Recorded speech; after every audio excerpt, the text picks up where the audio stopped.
இந்த தமிழ் தேசியம்ங்கிறத எப்படி இவன் கொண்டு போனான்னு சொன்னால் மக்களுடைய ஆதரவு அவனுக்கு கிடையாது. இந்த புலம்பெயர்ந்த விடுதலை புலிகள்கிட்ட இருந்தாங்கல்ல, அவங்க உலக நாடுகள் பூரா பரவி இருந்தாங்க. எல்லாரும் படித்தவர்களாக இருப்பார்கள். அந்த விடுதலை புலியில் இருந்த தமிழர்கள்லாம், அதாவது யாழ்ப்பாணம் வடக்கில், இலங்கை வடக்கு பகுதியில் உள்ளவங்கள்லாம் நல்லா படித்தவர்களாக இருப்பாங்க. நல்ல நல்ல வேலைகளில் போய் இருந்த உடனே அவங்கள மண்டை கழுவி தமிழ் தேசியம்னு அவன் என்ன விளங்கிடுவான்னு கேட்டால் தனி ஈழம்னு விளங்கிடுவான். அதுக்கு போராடுற விளங்கிறான். இங்கே உள்ள பாலிட்டிஷியனுக்கு தெரியாது. அங்கே போய் என்ன செய்யறது, தமிழ் தேசியத்துக்கு நான் போராட போகிறேன், தூக்கி நிறுத்த போகிறேன், இதன் மூலமாக அங்கே தனி தேசியம் வளர்ந்து விடும்னு சொல்லி அந்த மக்களை ஏமாற்றி திரள் நிதி அதிக காசு அள்ளி கொட்டினாங்க. எதுக்காக வேண்டி இங்கேருந்து பேசி பேசி தங்க இலங்கையில் தனி ஈழத்துக்கு பாடுபட போகிறாரு. இங்கே தமிழ் தேசியத்துக்கு எந்த வேலையும் கிடையாது.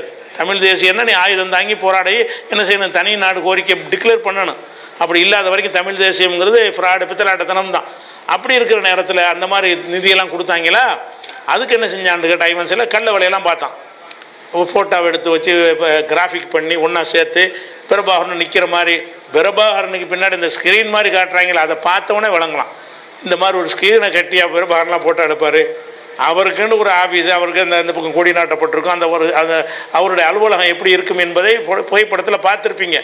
அதில் போய் நின்று எடுக்கிற மாதிரியான ஃபோட்டோக்கள் இல்லை. அது சும்மா ஒரு ஸ்க்ரீனை கட்டி விட்டு இவன் ஃபோட்டோ இருந்திருக்கு, அதோடு அதை கொண்டா ஒட்டி சேர்த்ததுன்னு சொல்லி ஆரம்பத்தில் சந்தேகப்பட்டாங்க. அதை செஞ்சவனே ஒத்துக்கிட்டான்.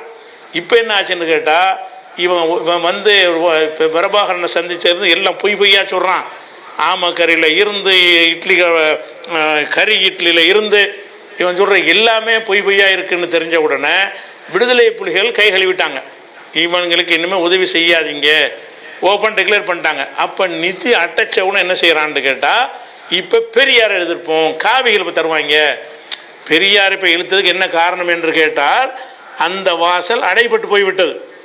இனிமேல் ஈழ மக்கள் இவனை நம்பி கொடுக்கவே மாட்டார்கள். கொடுத்த வரைக்கும் ஏமாந்த வரைக்கும் சரி, இனிமேல் வாசல் அடைபட்டு போய்விட்டது. அடைச்சா என்னடா, பெரியாரை திட்டினா தர்றதுக்கு இங்கே உன்னை விட பல மடங்கு தர்றதுக்கு ஆளுக்கு இருக்கிறாங்க, எங்களுக்கு காவிகள் தருவாங்க. பெரியார்களை திட்டு பிஜேபியில் சேர வேண்டியதில்லை, பெரியாரை திட்டிட்டு அவருடைய அந்த இமேஜை உடைச்சிட்டாலே பிஜேபி வளர்ந்துடும் அப்படிங்கிற ஒரு சித்தாந்தம் இருக்கிற காரணத்தினால தான் இப்போ என்ன செய்கிறான்னு கேட்டால் பெரியாரை எடுக்கிறான். அதனால தான் பிரபாகரனே சொன்னாலும் நான் பெரியார் எதிர்ப்பேங்கிறான். இது வரைக்கும் வேறு மாதிரி சொல்லிட்டு இருந்தான். பிரபாகரனே சொன்னாலும் எதிர்ப்பேன்னு அர்த்தம். இனி அந்த வாசல் இனிமேல் கிடையாது. இனிமேல் பிரபாகரன் தமிழ் தேசியம் கிடையாது. இனிமேல் பெரியாரை ஒழிக்கிறதான் என் வேலை. ஏன்னு கேட்டால் இப்போ கொடுக்கப்பட்ட அஜெண்டா அதுதான்.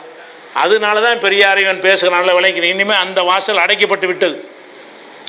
சரி, அப்போ என்ன செய்கிறான்னு கேட்டால் பெரியாரை பற்றி இப்போ சொன்னது விட்டுருங்க. இப்போ என்ன சொல்கிறான்னு கேட்டால் நான் பெரியாரை பற்றி பல இடங்களில் புகழ்ந்து பேசினேன். அதெல்லாம் எப்போ பேசினேன், நான் பிரபாகரனை சந்திக்கிறதுக்கு முன்னாடி பேசினேன். பிரபாகரனை பார்த்துட்டு வந்த பிறகு தான் இந்த பெரியார் இப்படிப்பட்ட ஒரு அயோக்கியத்தனமான ஒரு ஆள் என்பதையும் இவங்க எப்படிப்பட்ட கேடு கெட்டவர்கள் என்பதையும் இப்போ பிரபாகரன்ட்டு நான் கற்றுக்கிட்டு வந்துட்டேன். அதெல்லாம் முந்தி அந்த பிரபாகரனை சந்திப்பதற்கு முந்தி நான் பேசியதாக இருக்கும். பிரபாகரனை சந்தித்ததுக்கு பிறகு நான் என்ன செஞ்சதில்லை, பெரியாரை நான் ஆதரித்தது இல்லை. அப்போ பிரபாகரனை சந்திக்கிறதுக்கு முந்தி நான் பேசியதையெல்லாம் நீங்கள் ஆதாரமாக காட்டுறீங்கன்னு ஒரு டயலாக் விட்டு என்ன செய்கிறான், அந்த பெரியாரை பற்றி பேசுகிறான். ஆனால் அவன் சொன்னது கேளுங்க. இப்போ பெரியார் சம்பந்தமா என்னெல்லாம் சொல்லியிருக்கான்னு பாருங்க.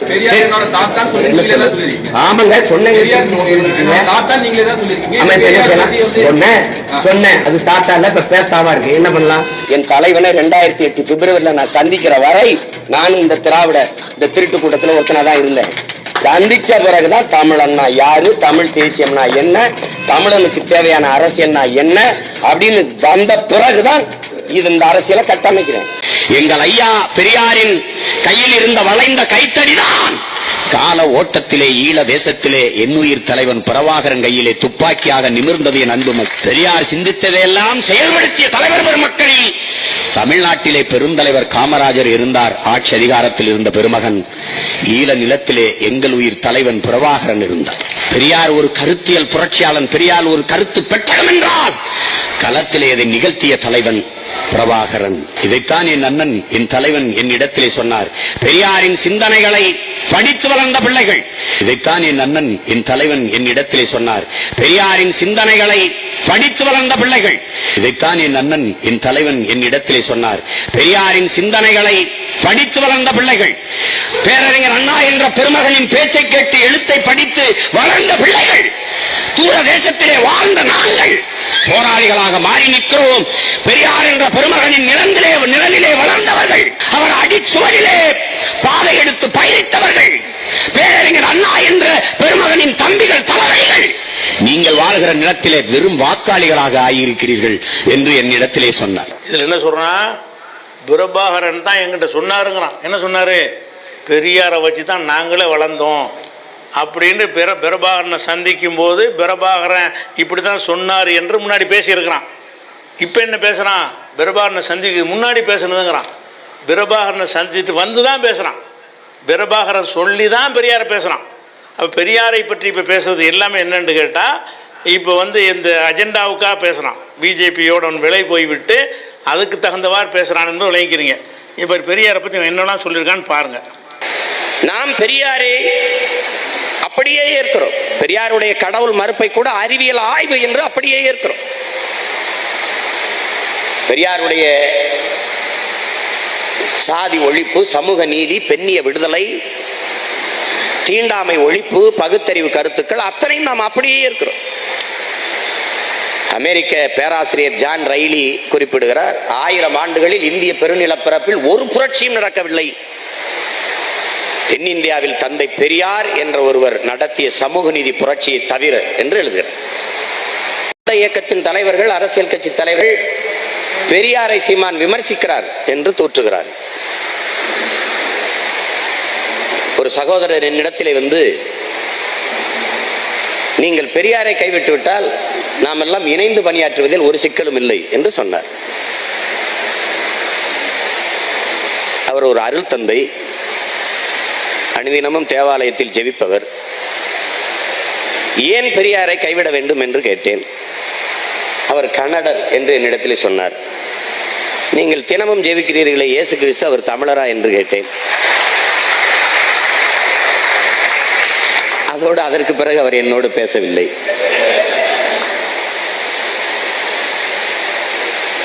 இங்கு இருக்கிற பெரியாரிஸ்டுகளை விட நான் அதிகமாக பெரியாரை நேசிக்கிறவன், போற்றுகிறவன், பின்பற்றுகிறவன்.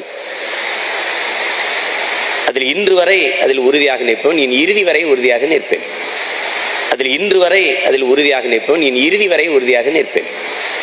அதில் இன்று வரை அதில் உறுதியாக நிற்பவன், என் இறுதி வரை உறுதியாக நிற்பேன். பெரியார் பற்றி உங்கள் பார்வையின?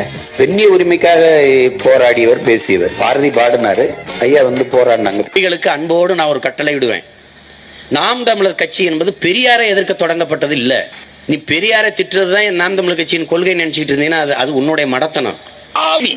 என் அருமை சகோதரிகள் வாகனம் ஓட்டுகிறார்கள், விமானம் ஓட்டுகிறார்கள், காவல்துறையிலே பணி செய்கிறார்கள், ராணுவத்திலே பணி செய்கிறார்கள், கல்லூரி விரிவுரையாளராக இருக்கிறார்கள், இந்த நாட்டில் அமைச்சர்களாக இருக்கிறார்கள், பெரும் பெரும் பதவியில் இருக்கிறார்கள். இதற்கெல்லாம் தோள் கொடுத்து தூக்கி நிறுத்தியவன் தந்தை பெரியார் என்ற ஒப்பற்ற தலைவன் என்பதை என் அருமை தாய்மார்களும் என் உடன் பிறந்த சகோதரிகளும் மறந்துவிடக் கூடாது. பொம்பலை கொல்லி போட்டா புனம் வேகாதா என்று கேட்ட முதல் புரட்சியாளன் தந்தை பெரியார். மான உணர்வோடும் இன உணர்வோடும் மனிதன் வாழ வேண்டும் என்று இந்த இனத்திற்கு சூடூட்டி, சொரணை ஓட்டி, சுயமரியாதையோடு எங்களை வாழ கற்றுத்தந்த தலைவன் தந்தை பெரியார். அப்ப பிரபாகரன் வந்து இவன்ட்ட சொன்னாராம், நாங்களே இன்னைக்கு புலிகளா இன்னைக்கு இருக்கிறோம் என்று சொன்னால் பெரியாருடைய கருத்துக்களை கேட்டு தான் நாங்கள் இப்படி உருவானோம். பெரியாருடைய போதனையை, அண்ணாவுடைய போதனையை கேட்டு தான் நாங்கள் இந்த தமிழீழ விடுதலை புலிகளாக நாங்கள் வந்து எல்டிடியாக மாறணுமே தவிர, அவங்க தான் எங்களுக்கு முன்னோடியே தவிர அவங்க எங்கள் எதிரி கிடையாதுன்னு சொன்னார்கள்னு பேசுகிறான். இப்போ என்ன செய்கிறான், பிரபாகரன் இவங்களை பற்றி எங்களை அம்பலப்படுத்திட்டாரு, பிரபாகரனை சந்திச்சதுக்கு பிறகு மாறினேங்கிறான். பிரபாகரனை சந்திச்சுட்டு வந்து தான் இதை பேசுகிறா சொல்கிறான். பிரபாகரனை சந்திக்கும் போது பிரபாகரன் என்ன சொன்னார், பெரியார் தான் எங்களுக்கு வழிகாட்டி, பெரியாரை பார்த்து தான் இந்த போராட்டங்களுக்கு நாங்கள் வந்தோம் என்று பிரபாகரன் சொன்னதாக சொல்கிற காட்சியை பார்க்குறோம். பெரியார் வந்து அவர் மீது வீசப்பட்ட செருப்புகளை எல்லாம் எடுத்து வைத்துக்கிட்டு ஏலம் போட்டு விற்று அதில் சம்பாரித்து அதில் அது கொஞ்சம் மிகைப்படுத்தி புருடாக தான் விட்றான். இருந்தாலும் அவனுக்கு இருந்த அன்னைக்கு உள்ள ஒரு நம்பிக்கையை பாருங்க பெரியாரை பத்தி. பெரியார் யாரு, பேர் வைக்கிறது காசு வாங்குவார். ஒருத்தர் பேசிட்டு இருக்கும்போது மேடல இருந்து செருப்பை வீசிடுறான், மேடல செருப்பை வீசிடுறான். அந்த செருப்பை எடுத்துக்கிட்டு இன்னொரு செருப்பை வச்சுட்டு ஒத்த செருப்பை வச்சு என்ன பண்ண போற, அதே எரிப்பான்றது. அந்த செருப்பை எடுத்துக்கிறாரு. அடுத்த நாள் ஒரு கூட்டத்துக்கு போகும்போது வாசல் அந்த மேடைக்கு கீழே அந்த பெரிய மனுஷன் உட்கார்ந்துக்கிட்டு தன் மேல வீசின செருப்பை எல்லாம் வரிசையா வச்சு சோடி எட்டான். சோடி அறையடாப்பா வித்து அந்த காசை சேர்த்து இவ்வளவும் சேர்த்தாரு. இந்த பள்ளி கல்லூரி அது இப்ப யார்கிட்ட இருக்குங்கிறது உங்களுக்கு தெரியும். வீசப்பட்ட செருப்பை எடுத்து சேமிச்சு தான் பேச வர்ற மேடைக்கு முன்பு போட்டு வித்து சேமித்த காசுல பள்ளிக்கூடம் கட்டி படிக்க வச்சோண்டா எங்க ஐயா. எங்க தள்ளாத வயதில் முதுமையின் காரணமாக அவன் முதுகு குனிஞ்ச போது கூட எங்களை எல்லாம் நிமிர வைத்த தலைவன்டா எங்க ஐயா. மண்ணுக்குள் விழ வேண்டிய வயதில் இந்த மண்ணுக்காக விழுந்த தலைவன்டா தந்தை பெரியார். அப்ப பெரியாரை பத்தி இவ்வளவும் பேசிட்டு அப்ப என்ன செய்யறான்னு கேட்டா, இப்ப என்ன செய்யறான்னா அண்ணா பிச்சைக்காரன், கருணாநிதி பிச்சைக்காரன் இப்படின்னு சொல்லக்கூடிய ஒரு காட்சியை பார்க்குறோம். அதே மாதிரி அம்பேத்கரையும் பெரியாரையும் ஒரே இடத்துல நிப்பாட்டுறாங்க. நிப்பாட்டினா நடக்கிறது வேற அப்படின்னு இப்போ கத்துறான். அன்னைக்கு என்ன சொல்லியிருக்கான் பாருங்க. பெண்களுக்கான உரிமைக்கு சிந்தனை வித்திட்டு அதுக்கு பெரும்பாடாற்றிய பெருந்தகை நம்முடைய பெரியார் அவர்கள் போராடினார்கள். புரட்சியாளர் அம்பேத்கர் அவர்கள் அதற்கு சட்ட வரைவை கொடுத்து செயல்வடி கொடுத்தார். இதெல்லாம் வரலாற்று பெரும் நிகழ்வு, மறுக்க முடியாத மறைக்க முடியாத உண்மை. அப்ப அம்பேத்கரும் பெரியாரும் ஒரே கோட்டில் பயணித்தாங்கன்னு இப்ப முன்னாடி சொல்லியிருக்கிறான். இப்ப அது வரை இது வரை இந்த தலித்து மக்களை பிரிப்பதற்காக வேண்டி இப்ப அம்பேத்கரை பெரியாரை பிரிச்சுட்டான கொஞ்ச நாள் பேர் அம்பேத்கரை திட்டுவான். அது கொஞ்ச நாளைக்கு பிறகு செய்வான். இனிமேல் பிரபாகரனை திட்ட ஆரம்பிப்பான். அவர் பையனை திட்டான். இப்போ அண்ணமோனை திட்டான். அந்த டேஸ்டேஸ் பையனை திட்டி விட்டான்னு வைங்களேன். இனிமேல் பிரபாகரனையும் திட்டுவான். திட்டிட்டு பெரியாரை இலக்க வச்சுட்டானா இன்னும் கொஞ்சம் நாளை பிறகு அந்த தலித்து மக்களையும் வெறுப்பேற்றுவதற்காக அம்பேத்கரன் இதே மாதிரி திட்டுவான். இவனுடைய கொள்கை தான் வழங்கிறது. பெரியாரை தமிழை காட்டுமிராண்டி மொழின்னு சொன்னாராம். சொல்லி தான் இருக்கிறாரு. அது என்ன கான்செப்டில் சொன்னாருங்கிற விஷயத்தை வச்சு பார்த்தா அவர் ஒரு செய்தியை சொல்லும்போது என்னடா தமிழில் இல்லை காட்டுமிராண்டி கதையாத்தனாடா எழுதி வச்சுக்கிறீங்க, இதெல்லாம் காட்டுமிராண்டி மொழின்னு சொல்ல மாட்டோமா, அந்த மாதிரி தமிழில் எழுதப்பட்ட சில விஷயங்களை எடுத்துக்காட்டி என்னடா அந்த இலக்கியத்தில் என்ன பண்ணியிருக்கிறீங்க, எல்லாமே இந்த கப்சா கட்டு கதைகள் புராண இதிகாசங்களை தான் எழுதி வச்சுக்கிறீங்க, அதனால காட்டுமிராண்டி கதைகள் இருக்குனால அப்படி சொன்னார். அதை வச்சு என்ன செய்கிறாங்கன்னா என் தமிழை காட்டுமிராண்டி மொழி என்று சொன்னவனை நான் ஏற்றுக்கொள்வேனான்னு இப்போ அதான் மெயின் அஜெண்டா. இப்போ தமிழை காட்டுமிராண்டின்னு சொல்லிட்டாருன்னு. தமிழை காட்டுமிராண்டி சொன்னது இன்றைக்கி தான் உனக்கு தெரிஞ்சா? நேற்று தெரியும்ல. அதுக்கு நீனே பதில் சொல்லியிருக்கீங்களே. அவன் சொல்ற பதில பாருங்க. ஐயா சொல்றாரு. ஏன் சொல்றாரு? இந்த புராண புலியால இருந்து இந்த மொழி பிரிக்க முடியலையேங்கிற வேதனை காட்டுமிராண்டி மொழி. ஏன்னா உங்க ராமாயணம், உங்க மகாபாரதம், உங்க பாஞ்சாலி சபதம், இந்த ஏழாவது கர்மாந்திரம், தேவாரம், திருவாசனம், அந்த புராண புலிகளை சுமந்த மொழியாக கொண்ட மொழியாக இந்த தமிழ் இருந்து போயிடுதே நினைச்ச ஆதங்கத்தில் சொன்னார். ஒரு சொல்லை எந்த நோக்கத்திற்காக ஒருத்தர் பயன்படுத்தினார் என்பதை வைத்தான ஒரு தீர்மானத்துக்கு வரணும். மொழியை விமர்சிக்கிற சொல்ல மொழியை இந்த காட்டுமிராண்டித்தனமான செய்திகளை தானே எழுதி வச்சுக்கிறிய அப்படின்னு மொழியை கெடுத்தான்ல. படித்தவன் பாட்டை கிடைச்சான், எழுதணும் ஏட்டை கெடுத்தாண்டு. அந்த ஏட்டை கெடுத்தவங்களை பற்றி பேசும்போது அவர் என்ன சொல்கிறாருன்னு கேட்டால் காட்டுமிராண்டி மொழின்னு சொல்லியிருக்காருன்ற ஒரு விளக்கத்தை இவன் சொல்லியிருக்கிறான். இவனே சொல்லிவிட்டு என்ன செய்யறான், என் மொழியை காட்டுமிராண்டி மொழி என்று சொன்னவனே நான் விடமாட்டேன், பிரபாகரனே சொன்னாலும் நான் விட மாட்டேன், எவன் சொன்னாலும் விட மாட்டேன் அப்படின்னு பேசக்கூடியதை பார்க்குறோம். அதே மாதிரி பெரியார் விஷயமாக இவன் சொன்னதுடைய அடிப்படை என்னன்னு கேட்டால் இவர் சொன்ன மாதிரிலாம் சில விஷயங்களை அவர் சொல்லி இருக்கிறார், சிலது திரிக்கப்பட்டிருக்கிறது. இப்படியெல்லாம் பல கருத்துக்கள் பல ஒரு 195 வருஷம் வாழ்ந்த ஒருத்தர் ஒரு காலகட்டத்தில் ஒரு கருத்தை சொல்லியிருப்பார். அதில் ஏற்கத்தக்கது, மாற்றிக்கொண்டது, மறுக்கப்பட்டதுலாம் இருக்கத்தான் செய்யும். அதை எடுத்து துணுக்காக எடுத்து போட்டு பேசுவது என்பது ஒரு ஆபத்தான ஒரு விஷயம். அதை விட என்ன பெரியாரை டேமேஜ் பண்ணுவதற்காக வேண்டி பெரிய ஒரு புழுகு முட்டையை போட்டான். என்ன புழுகு முட்டை? உனக்கு ஆண்களுக்கு இச்சை வரும் என்று சொன்னால் இச்சையை தீர்த்து கொள்வதற்காக அவங்க அம்மாட்ட போய்க்க, உன் சகோதரர்கிட்ட போய்க்க அப்படிங்கிற மாதிரி பெரியார் சொன்னார். இதுக்கு பேர் தான் புரட்சியான்னு கேட்டான். உடனே எல்லாரும் பெரியார் எல்லாம் கேட்டாங்க, இது எங்கே சொன்னார் எடுத்து காட்டுறா, இது எங்கே சொன்னார், பெரியார் சொன்னாருங்கிறீங்களா, அது எடுத்துக்காட்டுன்னு கேட்டால் இவ்வளோ நாளாச்சு எடுத்து காட்ட மாட்டேங்கிறான். கோர்ட்டுக்கு போயிட்டீங்களா, கோர்ட்டில் சொல்லணும். கோர்ட்டுக்கு போகாதவங்க கேட்குறேன், நாங்கள் வைக்கிறேன் சொல்லணும். இப்போ கோர்ட்டுக்கு போனவனு கோர்ட்டுக்கு சொல்லிக்க, நான் கோர்ட்டுக்கு போகல, உன் வீடியோ மட்டும் கேட்டுருக்கிறேன், எனக்கு சொல்லு அப்படின்னு ஒரு பத்திரிக்காரன் கேட்க மாட்டேங்கிறான். கோர்ட்டில் சொல்லுவானான். கோர்ட்டில் சொல்கிறவன்னு விஷயத்துக்கு நீ பகிரங்கமாக பெருசில் சொன்ன பதில் அவன்கிட்ட இல்லை, பொய் தான் சொல்லியிருக்கிறான். பெரியார் அப்படி சொல்லவே இல்லை. துணிஞ்சு இதை சொன்னால் பெண்களுக்கு கோவம் வரும் என்பதற்காக வேண்டி துணிஞ்சு புழுகினான். அப்புறம் என்ன செஞ்சான்னு கேட்டால் நீதிமன்றத்துக்கு போயிருக்கிறீங்கள, அங்கே நான் சொல்லுவேன், என்ன சொல்லுவேன்னு கேட்டால் அதையும் சொல்கிறான். என்ன சொல்லுவேன்னு கேட்டால் எனக்கு யாரெல்லாம் இதை சொன்னார்களோ அதை எடுத்து சொல்லுவேங்கிறான். அப்போ இவனுக்கு புரிய இருப்பாங்கல்ல பெரியார் சொன்னார்னு, அந்த விஷயத்தை எடுத்து காட்டுவானா. பெரியார் சொன்னதுக்கு ஆதாரம் காட்ட மாட்டாங்களாம். அதை விட பெரியார்ட்டு கேட்குறீங்க, பெரியாருடைய ஆவணத்தையெல்லாம் பொது உடைமையாக்கு அப்போ தானே காட்ட முடியுங்கிறான். அப்போ பொது உடைமையாகட்டி காட்ட முடியாதுல்ல. அப்போ நீ எங்கேருந்து எடுத்த? பொது உடைமை ஆக்களை மறைச்சி வச்சு விட்டாங்க. இப்படி ஒரு சொன்னாருங்கிறது எங்கேருந்து எடுத்த? வெளிப்படையாக உள்ள நூல் தானே எடுத்துருப்பா. அதை சொல்லு முதல்ல.